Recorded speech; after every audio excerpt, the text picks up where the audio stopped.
1812. Napoleon stands at the summit of ambition. From the Atlantic to the Vistula, his word is law. Master of Europe, he has redrawn the map, but one power remains defiant in the east. Tsar Alexander has breached the alliance. Diplomacy has failed. Napoleon prepares to settle the score. He calls it the Second Polish War. To the world, it is the beginning of the end. He assembles the Grande Armée, 500,000 men from every corner of the continent. They believe they are invincible. The sun of Austerlitz still shines in their memories. But Russia is an abyss, a vast, scorched trap waiting to be sprung. June 24th, 1812. 3 massive bridges span the Niemen River. The invasion of Russia has officially begun. For 3 days, a river of steel flows eastward. Napoleon watches from a hill, convinced of a swift victory. But the Russians are nowhere to be found. They retreat into the interior, leaving only silence behind. The heat is suffocating. The dust from 500,000 boots chokes the air. The first horses begin to fall. Then the weather breaks. A violent thunderstorm turns the roads into quagmires of mud. Supply wagons bog down. Thousands of horses die in the first week. The logistics are already failing. Napoleon hasn't fought a single battle, yet he has already lost 10,000 men to exhaustion and disease. The Grande Armée marches on, deeper into the trap. The Russian winter is months away, but the death toll has begun. Napoleon pushes deeper into Russia, expecting a battle. Instead, he finds a nightmare. The Russians call it scorched earth. Everything is burned. Crops, granaries, entire villages, all reduced to ash by the retreating Russian army. General Barclay knows he can't win head-on. His plan, trade space for time, and let the land itself fight. Napoleon enters town after town, expecting food. He finds only silence and smoking ruins. The Grande Armée is starving. Thirst and typhus begin to claim more lives than any bullet. Soldiers eat horse flesh and drink stagnant water. The grand machine is grinding to a halt. Napoleon is furious. He's lured into a trap he can't see, chasing an enemy that refuses to fight. The road to Moscow is paved with ash. The emperor is walking right into the trap. Next time, Borodino, the bloodiest day. The scorched earth remains. Join September 7th, 1812. 70 miles from Moscow, the silence finally breaks. 2 giants collide at Borodino. By nightfall, 70,000 men lie dead or wounded. 1 man falls every second for 12 straight hours. 1,000 cannons roar in a landscape of thunder and fire. The Russians refuse to break. They stand their ground in the face of annihilation, fighting for every inch of soil. Napoleon hesitates to commit the Imperial Guard. Napoleon has won the field, but he has not destroyed the Russian army. It is a Pyrrhic victory. The road to Moscow is open, but at a cost that will soon become unbearable. Next September 14th, 1812. After the carnage of Borodino, the prize is in sight. Napoleon waits on a hill overlooking Moscow. He expects the keys to the city. He waits for the formal surrender that will end the war. But no one comes, no officials, no crowds. The great city is silent, desolate. The Grande Armée marches into a ghost town. 90% of the population has fled. Napoleon enters the Kremlin, the heart of the empire. He finds empty palaces and abandoned shops. It is a hollow triumph. He has won the city, but the Russian soul remains out of reach. Napoleon believes Alexander will sue for peace. He is wrong. He has marched into a strategic dead end. The emperor is in the Kremlin, but he is alone. And the night is about to get much hotter. The night of September 14th. As Napoleon sleeps in the Kremlin, the first sparks fly. Small fires break out across the city. These are no accidents. On the orders of Governor Rostopchin, Russian agents are setting their own capital ablaze. Within hours, the city is a sea of fire. 3/4 of Moscow's wooden buildings are consumed in an apocalyptic inferno. The heat is so intense it melts the lead on church roofs. The sky turns a blood red that can be seen for 40 miles. Napoleon is trapped. The fire reaches the Kremlin walls. He is forced to flee through a blizzard of burning embers. He narrowly escapes the flames, watching from the outskirts as his prize turns to ash and smoke. The fire burns for 4 days. When it finally dies out, there is no food, no shelter, and no hope for a winter in Moscow. The Russians have destroyed their own city to save their empire. Napoleon's gamble has failed. Next time, the stalemate. 5 weeks of silence. Moscow is gone. The heart of the empire has been reduced to ash and silence. 5 weeks. From mid-September to mid-October, Napoleon waits in the ashes of Moscow. He is convinced the Tsar will surrender. But from St. Petersburg, there is only silence. Tsar Alexander ignores every letter, every peace proposal. He knows time is his best general. While Napoleon waits, his army rots. Discipline dissolves in the ruins. They have silk and gold from the palaces, but no food and no shoes. Outside the city, the Russian army is growing stronger. Cossacks and partisans cut off supply lines, picking off foragers one by one. Then, on October 13th, the first snowflakes fall. A warning from the north. The window for a safe return is slamming shut. Finally, Napoleon realizes the truth. The war cannot be won here. He gives the order. The Grande Armée will leave Moscow. Next time, the retreat. Leaving the ruins, the long walk home begins. The stalemate is broken. Napoleon has begun his long journey back. October 19th, 1812. After a month in the ruins, the order is finally given. 100,000 men begin the march out of Moscow. But this is no longer the lean, efficient machine that crossed the Niemen.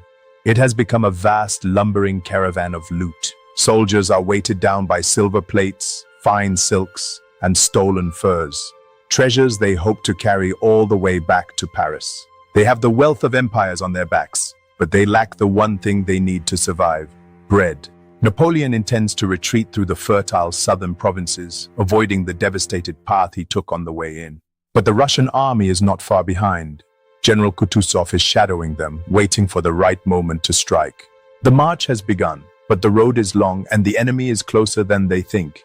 Next time, Maloyaroslavets. The path south is about to be blocked. The journey is only beginning. October 24th. The town of Maloyaroslavets stands as the gateway to the fertile south. It is Napoleon's last hope for a safe return. The battle is savage. The town changes hands 8 times in a single day, slowly turning into a smoking graveyard of rubble and ash. Napoleon eventually takes the town, but the victory is hollow. Beyond the ruins, the entire Russian army is waiting for him. General Kutuzov has blocked the path south. To continue, Napoleon must fight another Borodino, a battle his starving army cannot survive. In a small hut at Gorodnya, the emperor faces the truth. For the first time, he chooses not to fight. He orders a retreat. The army must turn back, not to the south, but to the devastated Smolensk road they had already stripped bare on the way in. The path to salvation is closed. The path to destruction lies ahead. Next time, the old road, returning through devastation. The decision is made. The Grande Armée has begun its march into the heart of the abyss. Napoleon's army turns back, but the path they must follow is a ghost road, a barren wasteland they already stripped bare. Every village is a ruin, every well is poisoned. The Russians have left nothing but dust and ash for the invaders. Soon they reach the field of Borodino. What they find there is a nightmare that will haunt them forever. 30,000 unburied bodies still litter the ground. The silence of the dead is absolute. Morale collapses. The soldiers realize they are marching through a graveyard of their own making. Starvation takes hold. The Grande Armée is now a collection of ghosts, stumbling through the wreckage. Napoleon is silent. His empire dissolves around him. The road to Smolensk is a trail of abandoned hope. And then, the first true frost arrives. The real killer has finally come. Next time, winter arrives. The old road. Join us for the next chapter. November 6th. The sky turns a heavy white. A northern blizzard transforms the world into a frozen wasteland. This is General Winter, the most effective commander in the Russian arsenal, and he has no mercy. The Grande Armée is unprepared. They lack coats and boots. Horses slip on the lethal ice, breaking their legs. Cannons are spiked and abandoned. Wagons are left to be buried by the snow. The retreat is now a struggle for survival. The soldiers fight the wind, the deep drifts, and the deadly sleep of hypothermia. Thousands die every night. They are found as frozen statues by morning. The army is being erased by the cold. Napoleon looks to Smolensk for salvation, but the real disaster waits at the river's edge. Next time, the Berezina. The nightmare is only beginning. Late November, Napoleon's army is trapped against the Berezina River, with 3 Russian armies closing in. The water is freezing, filled with jagged ice. The bridges are gone. This looks like the end. But Dutch pontooniers plunge into the icy water to build 2 fragile bridges. Working through the night, almost all will die of cold, but the bridges hold. For 3 days, the remnants scramble across while a brutal battle rages outside. Chaos reigns, wagons overturn, and thousands are lost. A miracle born from a nightmare. Napoleon orders the bridges burned, leaving thousands behind. The army is saved, but at a terrible price. Next time, Smorgony, the Emperor's decision. Stay tuned. December 5th. At Smorgony, the campaign reaches its final breaking point. The Grande Armée is now just a trail of the dying. Only a few thousand effective soldiers remain. The rest are shadows in the frost. Reports from Paris reveal a failed coup. Napoleon's throne is fragile. His presence in the capital is a matter of survival. He announces the unthinkable. He is leaving. He must reach Paris before the news of the disaster destroys his regime. He hands command to Murat. It is a desperate transfer of power in the middle of a frozen wasteland. The marshals are stunned. Their leader is abandoning them to the snow. Napoleon boards a secret sled. His journey will be a race against time. Next time, the secret sled. The emperor is gone. The collapse is imminent. Join us for the next chapter. December 5th, 1812. Leaving the remnants of his army behind, Napoleon begins a race against time. A small, fast sled is his only hope. With him is Armand de Caulaincourt. They travel incognito. The emperor disguised as a lowly secretary named Reyneval. They stop only to change horses, sleeping in the sled as they hurtle across Poland and Germany. If they are recognized, they could be captured or killed. Every border is a risk. Europe is waking up to the scale of the disaster, and Napoleon's allies are already beginning to waver. 13 days, 2,000 miles. It is a feat of endurance that matches the speed of his greatest military victories. While his men continue to die in the Russian snow, Napoleon reaches the Rhine. The news of the destruction is right on his heels. Midnight, December 18th. The secret sled enters Paris. The emperor has returned to save his throne, but he has left his empire in the snow. Next time, abandonment, Murat and the collapse. Join us for the next chapter. With Napoleon racing toward Paris, command falls to Joachim Murat. But the King of Naples is no emperor. Murat's charisma is useless here. He cannot inspire men who have lost all hope. News of Napoleon's departure spreads. The last threads of discipline snap. The retreat becomes a total rout. Thousands wander aimlessly through the snow. The Grande Armée is dying on its feet. Desertion becomes the only law. The grand military machine has finally shattered. Russian Cossacks swarm the flanks, picking off stragglers with ruthless efficiency. There is no army left to fight back. Murat panics and abandons the army, leaving the ruins to Marshal Ney. Next time, the frozen rout. Join us. The collapse is complete. The dream of empire lies frozen in the snow. Mid-December, temperatures drop to -30. This is no longer a retreat. It is an erasure. Men lose their lives to the White Death. The road is marked by those who sat down and never got up. Unit structure has vanished. The only thing that matters is the next fire and the next scrap of horseflesh. They become frozen monuments. Thousands die in their sleep, left to be buried by the advancing snow. One man stands firm. Marshal Ney personally fires a musket to keep the Russians at bay. He is the last man to leave Russian soil, fighting to save the few who remain. The army has vanished. Of 500,000, barely 20,000 make it back. Next time, the Malay coup. The dream of empire is ending. Join us for the next chapter. October 1812. While Napoleon is in the Russian snow, General Malet strikes in Paris, claiming the emperor is dead. Malet seizes control of the city garrison and begins arresting the government. The empire hangs by a thread. The coup reveals a terrifying truth. Napoleon's power relies entirely on his personal presence. The myth is cracking. As the news spreads, no one proclaims his son as emperor. The foundation of the Napoleonic dream is shaking. The plot is foiled when an officer recognizes Malet. The conspirators are executed, but the damage is done. The news reaches Napoleon in Russia, shocking him. He realizes he is losing his empire while chasing a mirage. He must return to save his crown. Next time, crossing the Niemen, the survivors return. Join us. The storm is gathering. The empire is no longer invincible. December 14th, 1812. At the town of Kovno, a few thousand ragged men reach the Niemen. They have reached the border. 6 months ago, they were a river of steel. Now, they are a trickle of ghosts, fleeing the abyss they barely survived. Marshal Ney leads the rearguard. He is the last to cross, personally holding the bridge against the pursuing Cossacks. He throws his musket into the icy water and walks across. The rearguard is gone. The campaign is officially over. The survivors are in shock. They have escaped the abyss, but they leave behind 400,000 of their comrades in the Russian snow. The Grande Armée is no more. The military power that dominated Europe for a decade has been broken on the road to Moscow. The return is not a victory, it is the beginning of the end of the Napoleonic era. Next time, the human cost.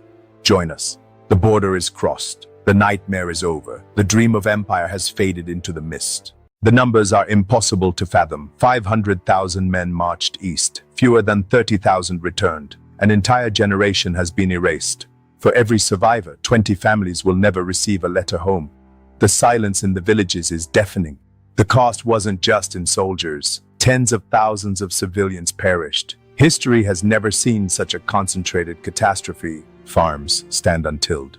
Mothers wait for sons who lie in unmarked graves. The heart of Europe was broken.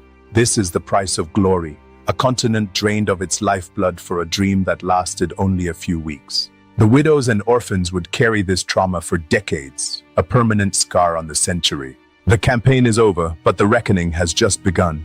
Next time, the fall. Join us for the final chapter. The human cost is eternal. The ghosts of 1812 remain. Napoleon is back in Paris, but the spell of his invincibility is broken forever. The myth of the great conqueror lies buried in the Russian snow. Seeing the giant weakened, all of Europe rises. The Sixth Coalition forms, determined to end the Napoleonic era once and for all. Napoleon fights a brilliant defensive campaign with a new army of boys, but even his genius cannot overcome the sheer weight of numbers. At Leipzig, the Battle of the Nations, the tide finally turns. The French are driven back to the borders of their own country. April 1814. In the palace of Fontainebleau, the emperor finally bows to the inevitable. He signs his abdication. The eagle has fallen. The era that redrew the map of the world is over. Napoleon is sent into exile on the island of Elba, a king of a tiny rock. The disaster of 1812 remains the greatest military tragedy in history, a warning of the limits of human ambition that echoes through the centuries. The fall is complete. Thank you for joining us on this journey through the snows of 1812.